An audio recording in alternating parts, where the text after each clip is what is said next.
Halo teman-teman developer, di seri baru ini saya akan sharing terkait dengan tools yang dapat memudahkan proses development program dengan Rust, yang mana toolsnya ini tuh berupa crates ataupun dependency, atau juga mungkin nanti ada tool yang lainnya begitu. Dan di video ini saya ingin share tools yang saya rasa perlu untuk teman-teman tahu ya, karena bisa dibilang beberapa tools ini tuh termasuk dalam kategori basicnya atau yang dasar, kira-kira begitu. Oke, yang pertama itu ada yang namanya Cargo Watch. Jadi yang pertama itu ada yang namanya Cargo Watch begini. Nah, ini tuh mungkin bisa saya sebut mirip kayak Nodemon-nya yang di Node.js begitu ya. Ya, dengan Cargo Watch ini kita bisa memonitor source code kita terkait dengan perubahan yang kita lakukan dan kemudian menjalankan perintah eksekusi secara otomatis begitu. Kalau kita install, itu installnya langsung di root folder Cargo ya, sehingga itu installnya di sini, langsung di home aja, buka terminal begitu. Kemudian teman-teman install di root folder itu maksudnya kayak global lah, diinstal secara global begitu kalau di npm begitu. Jadi perintahnya cargo install cargo watch. Sorry, ini cargo minus watch. Nah, begini. Saya sudah install dan teman-teman silahkan coba install dulu, oke? Nah, kemudian untuk contohnya itu gampang banget. Ini ada program. Saya tinggal jalankan cargo watch min x, kemudian kita di sini jalankan perintah check. Nah, di sini kan jalan nih, berhenti. Udah finish, terus dia berhenti, sini exit status, begitu ya. Kalau saya misalkan duplikat ini, oops, sorry, kodenya saya duplikat, saya save, maka di sini dia akan otomatis jalan lagi, begitu. Jadi dia memonitoring source code kita, begitu kan. Dan juga perintah yang di sini tadi, yang cargo check ini, begitu, ini tuh dia apa ya akan mengecek program kita terkait error yang ada begitu. Selama teman-teman cuma mau ngecek program gitu, nggak perlu sih pakai perintah cargo run yang seperti biasa kita lakukan di video-video Rust lainnya, cukup dengan perintah cek saja begitu. Lalu juga terkait dengan cargo watch ini, itu kita bisa melakukan chaining ya. Misalnya itu kayak cargo watch, kemudian min x, kita cek, kemudian kita min x lagi untuk tes, dan kita min X lagi untuk run. Nah, jadi bisa di chaining begini. Dan yang di sini tuh prosesnya kayak pertama itu dia melakukan cek begitu ya, melakukan cek program kita. Jika sukses, nggak ada error gitu, kemudian testing akan dijalankan seperti itu. Dan jika tesnya berhasil juga barulah aplikasi di run atau dijalankan seperti itulah kira-kira. Oke, selanjutnya.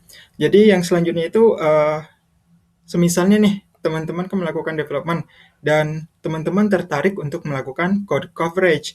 Jadi di Rust itu juga ada gitu toolsnya. Itu bisa dipakai yang namanya itu kalau nggak salah sih Cargo Tarpaulin. Nah, ini namanya Cargo Tarpaulin. Dan kalau nggak salah ingat sih saya ya terkait dengan Cargo Tarpaulin ini itu dia sayangnya cuma support Linux sih, tapi mungkin bisa teman-teman pastiin lagi di halaman crate-nya atau halaman dependensi ini barangkali support OS lain atau mungkin ada crate alternatif yang serupa untuk melakukan code coverage di bahasa pemrograman Rust seperti itu ya. Jadi teman-teman tinggal jalankan cargo install, oke? Nama crate-nya begini. Kemudian linting, ya yang kemudian ini terkait dengan linting yang bisa dibilang apa ya adalah salah satu hal wajib sih ya kan dalam membantu kita membuat program karena dengan linting kita bisa melihat error ataupun warning dari program kita begitu.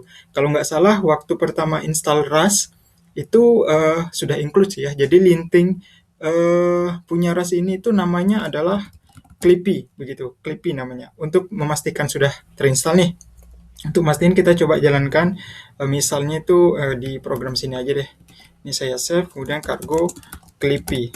Nah, begini. Kalau nggak ada yang error, berarti itu sudah benar-benar terinstall di mesin teman-teman gitu atau di laptop teman-teman. Dan juga uh, untuk Clippy ini atau linting ini, teman-teman bisa konfigurasi melalui file juga begitu dengan nama clippy.toml. Jadi posisinya itu nanti teman-teman silahkan masukin di sini.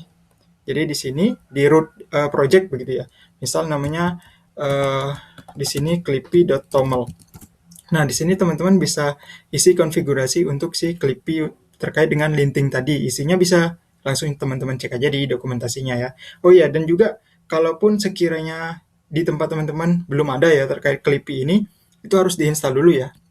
Harus diinstal dulu, dan untuk instalnya sendiri itu berbeda loh. Nggak kayak yang sebelumnya itu yang menggunakan cargo install gini ya. Karena eh, Clippy ini tuh merupakan komponen dari Rust, sehingga perintahnya itu sedikit berbeda. Perintahnya adalah Rust up komponen add kemudian nama Clippy tadi.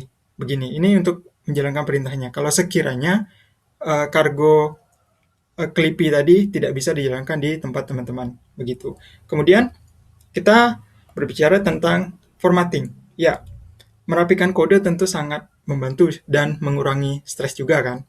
Karena kalau berantakan kode kita itu, ya pasti nggak enak untuk dibaca dan malesin lah, seperti itu kira-kira. Dan di Rust juga ada tool format kodenya kok. Jadi sama seperti halnya Clippy ini, yang dia itu merupakan komponen Rust. Namanya itu adalah Rust FMT. Nah, seperti ini. Jadi untuk ngetesnya masih sama, tinggal teman-teman jalankan aja. Dia harusnya juga udah include sih ketika proses Rust pertama kali gitu ya. Proses install Rust maksudnya.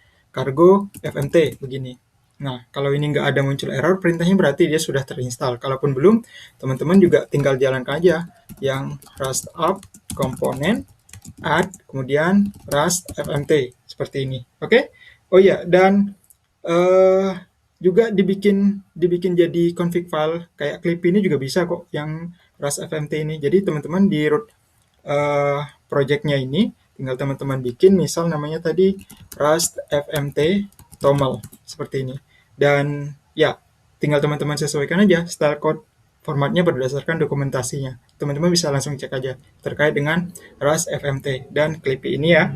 Terus kita sedikit bicara tentang security. Ya, teman-teman mungkin nantinya akan banyak menggunakan crate ataupun dependencies yang diinstal, ya kan?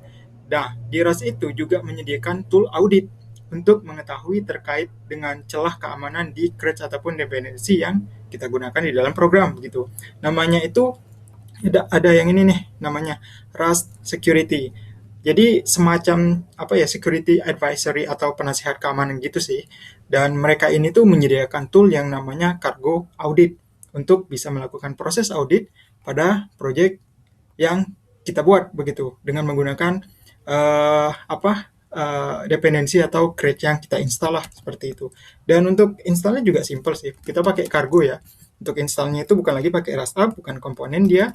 Jadi kita coba clear misalnya ini perintahnya Cargo install Cargo audit. Nah, seperti ini. Jadi teman-teman nanti setelah menginstal ini misalnya saya install ya. Sepertinya saya belum install sih ini.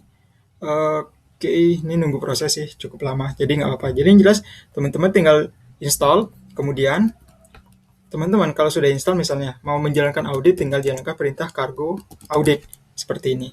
Oke, jadi teman-teman bisa tahu kalau oh ini dependencies kayaknya ada celah keamanannya deh begitu ya. Atau mau ngecek manual bisa sih di sini, langsung search di sini begitu. Lalu kalau teman-teman nih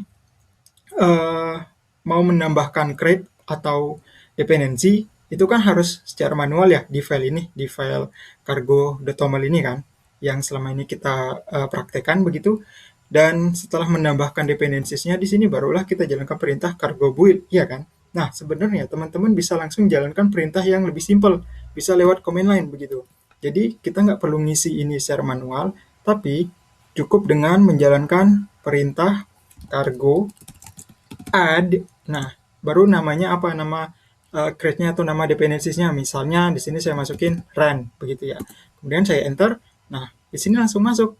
Begitu, langsung masuk dia. Dia pakai langsung yang versi terakhir ya, tapi ya dia langsung pakai versi terakhir. Dan kalaupun teman-teman mau versi tertentu, kalau nggak salah pakai double minus version.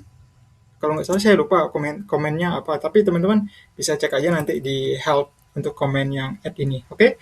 Dan juga dengan cargo add ini tentunya lebih simpel ya ketimbang teman-teman harus mengubah cargo toml file ini secara manual begitu.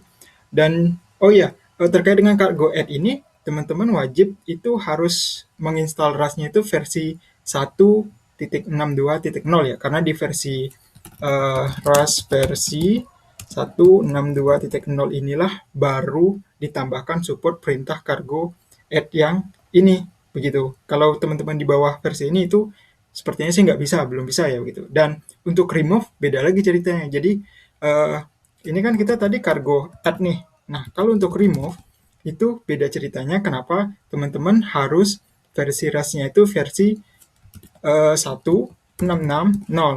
Nah, taunya di mana begitu? Taunya teman-teman kunjungi website RAS di bagian blog ini. Oke, blog kemudian nah di sini baru 15 Desember kemarin sih.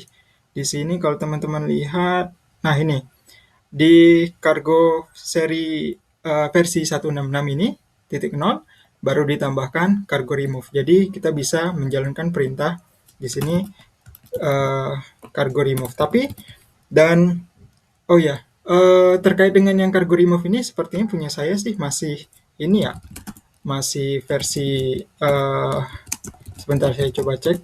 Nah, masih versi 164. Berarti saya belum punya cargo remove. Gimana taunya saya punya cargo remove sih gitu kan. Tinggal ketik aja cargo enter, nanti kelihatan di sini udah ada nggak remove. Ternyata belum ada. Benar karena ya saya masih pakai versi 164 begitu. Dan kalaupun teman-teman mau update begitu, update versi, teman-teman tinggal jalankan rust up perintahnya ini, rust up update stable.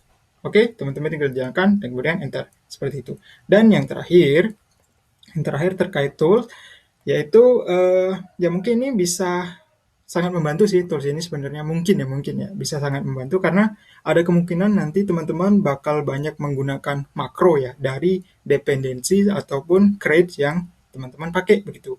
Dan teman-teman itu bisa langsung install aja begini.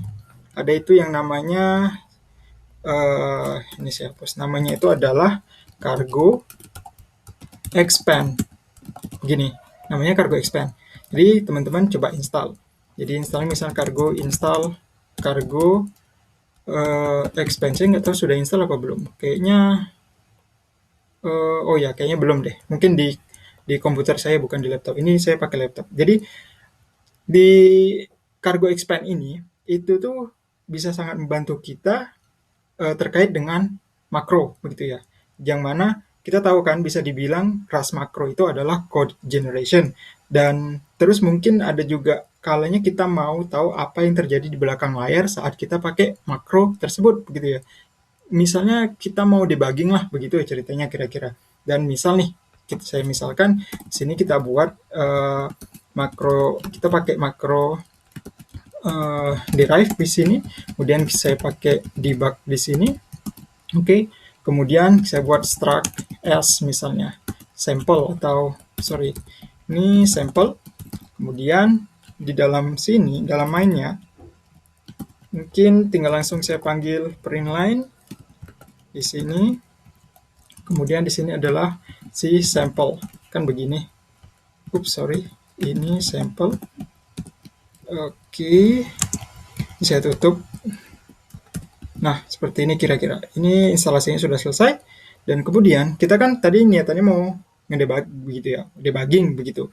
Nah, kemudian di sini saya coba jalankan perintahnya itu adalah cargo expand. Nah, si makro yang derive ini apa sih yang dilakukannya gitu ya, di belakang layar dia ngapain sih gitu. Nah, dengan bantuan cargo expand ini tuh kita bisa melihat kode yang dihasilkannya begitu. Kalau saya jalankan perintah ini, maka dia akan kelihatan di sini hasilnya. Di belakang layar tuh dia ngapain gitu. Ya ini sih tujuannya sih untuk kayak debugging sih sebenarnya. Ya kalau teman-teman sebenarnya memang benar-benar sangat tertarik begitu ya untuk melihat isi dari makro itu ngapain kodenya begitu.